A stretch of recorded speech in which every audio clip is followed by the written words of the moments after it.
Today we have to talk a little bit about Nigel Farage, and even the former British Home Secretary Suella Braverman wants to include Brexit campaigner Nigel Farage in the Conservative Party. The right-wing politician told the newspaper The Times, "It is time to unite the political right, and there are not many differences between the political goals of the right-wing populist Farage and the Conservatives anyway," said Braverman. Farage recently surprisingly announced his candidacy for a seat in Parliament for the Reform UK party. The Conservative government of Prime Minister Rishi Sunak is heading for a historic defeat in the election campaign for the July 4th election. Braverman's move is therefore seen as an attempt to position herself as Sunak's successor. The Tory party is expected to move further to the right after a defeat. Farage, who sat in the European Parliament for the UKIP party for decades, so thanks for Brexit for that one alone that we got rid of him, is considered one of the most influential politicians in the country thanks to a successful campaign for Brexit. However, the majority voting system in Great Britain means that smaller parties are disadvantaged. Farage, who is friends with former US President Donald Trump, could only dream of a grab for power. This is despite the fact that his party Reform UK is only, in the last one I saw, just 1 percentage point behind the Tories in the polls. Farage told The Times that it's possible that he will be the leader of the opposition in 5 years. If he enters Parliament and joins the Conservatives, this prospect no longer seems unrealistic much sooner. Farage is considered considerably more popular than Braverman or other possible Sunak successors. Former Justice Minister Robert Buckland from the moderate wing of the Conservatives warned in a BBC interview that Farage wanted to destroy the Tory party. "The party may be a church with a broad spectrum of views, but we are not an Amazon warehouse," said Buckland. The right-wing populist is the face of Brexit, and now he wants to run in the British general elections, as I said, and that to the dismay of the ruling Conservatives. It was an appearance that was entirely to Nigel Farage's taste, and all eyes were on him. In the ballroom in the heart of London, illuminated by 3 opulent chandeliers, he announced that he was returning to politics. He wanted to try to enter Parliament as an MP for the 8th time. He will also be party leader of the right-wing populist party Reform UK there. Just 2 weeks ago, Farage announced that he would not run in the British elections on July 4th. And now we have the U-turn, so as not to disappoint his supporters, as he said, which is a shock for the ruling party and hence triggered Braverman's reaction probably. Because the Conservatives under Rishi Sunak are already facing this defeat of the century in the national elections next month. After the government chaos of the past few years, a victory for the Social Democratic Labour Party is virtually certain. The return of Mr. Brexit Nigel Farage could make things even worse for the Tories. After all, polls suggest that if Farage returns to the helm of the right-wing populist party, many Britons would be more inclined to vote for Reform UK than for the Conservatives. Because of the Tories' weakness, Farage could actually enter Parliament for the first time as a Member of Parliament for the Clacton constituency in North East England. That's at least the opinion of Tim Bale, a political scientist at Queen Mary University of London. Farage is one of the most influential politicians in Britain. In 2016, he pushed the British government on the Brexit issue, forcing it to take a tough stance. And last year, he openly admitted that Brexit had damaged the British Islands. But that was not because of the EU exit itself, but because the Conservative Party had not seized those opportunities. In 2021, he had actually already retired from politics and instead worked for the right-wing populist British broadcaster GB News. And he also announced that he would support Donald Trump in the US election campaign once again. Why is Farage so popular with the British, though? He seems very natural, goes to the pub, drinks pints. That's what Sophie Stowers from the think tank UK in a Changing Europe told German media. And some Britons have the feeling that he says what many people think, whether during the election campaign or when he takes part in the British version of what we here in Germany call the jungle camp. I'm a celebrity, you know. The politician also benefits from the fact that he has not yet been elected to Parliament and has therefore never had to deal with political reality, says Stowers. At least that could change now. For some, he is a hate figure as Mr. Brexit. Also, others reject his new party Reform UK. Nigel Farage polarizes and has now been even physically attacked again during the British street election campaign.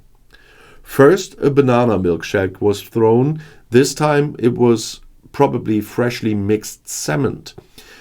The politician Nigel Farage has been physically attacked for the second time, and this time around in the new campaign. And according to British media reports, he was pelted by a passerby during an appearance in the town of Barnsley. That's between Leeds and Sheffield. Mr. Brexit drove through the street on a double-decker bus and was apparently able to duck away from the flying mud mixture. The attacker, a man in a red hoodie, had apparently previously helped himself to cement at a construction site on the side of the road. A coffee mug is also said to have been thrown in the direction of the British politician. Construction workers then detained the cement thrower, and according to the Daily Mail, there were heated arguments between both sides. According to the BBC, the police were alerted and arrested the attacker shortly afterwards and took down his personal details. He is said to be 28 years old. Farage had, as I said, just made an election campaign appearance during which he had already have been arguments with and talked to listeners. And according to the BBC, a group called Stand Up to Racism had called for a protest against Farage and was then represented on site. The police then advised the politician to retreat to the bus and not leave it. A few days earlier, a young woman had disrupted an election campaign appearance by the former Tory politician who is now running for the party he co-founded, Reform UK. The woman threw a banana milkshake at Farage and soiled the 60-year-old's face and clothing. Criminal charges were filed against her.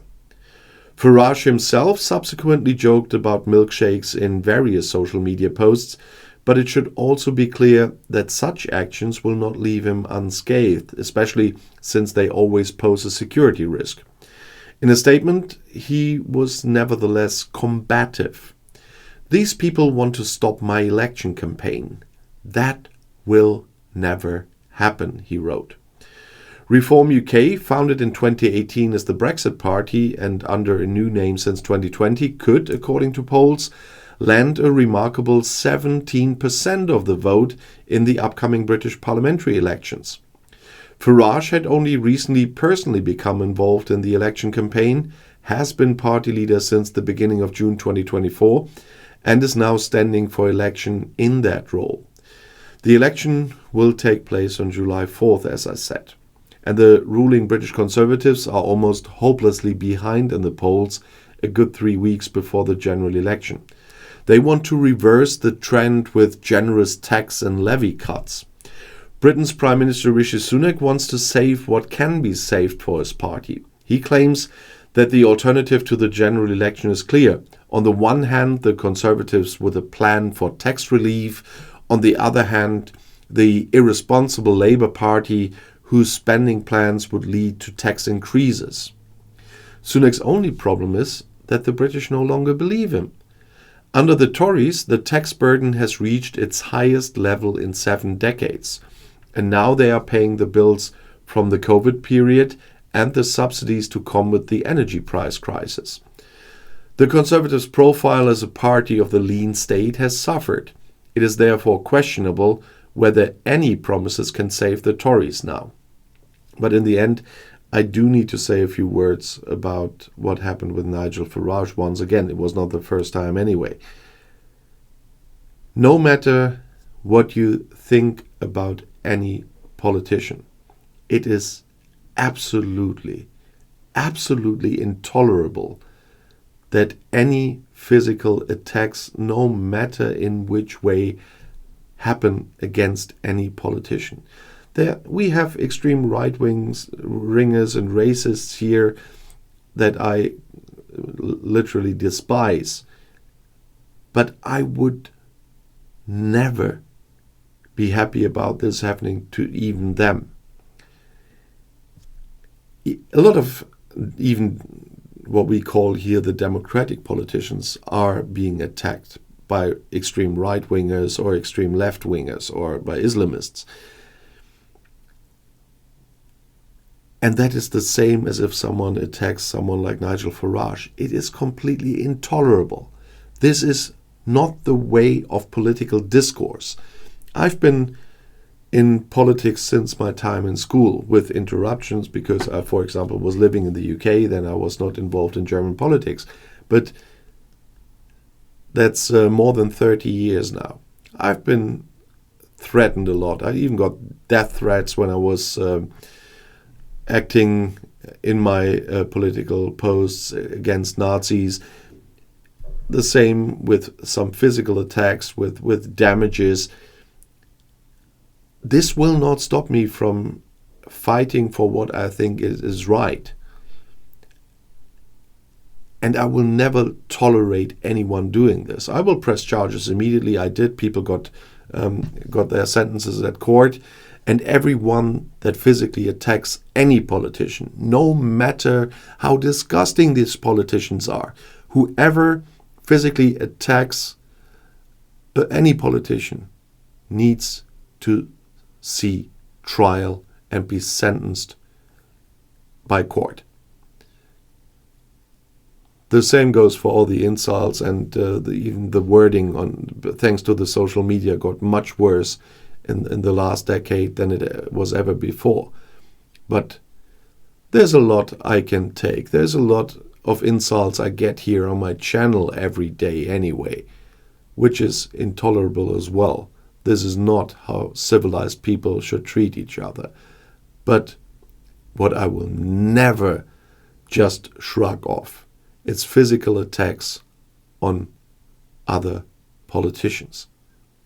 And that was as in Germany we would say, the word for the Sunday.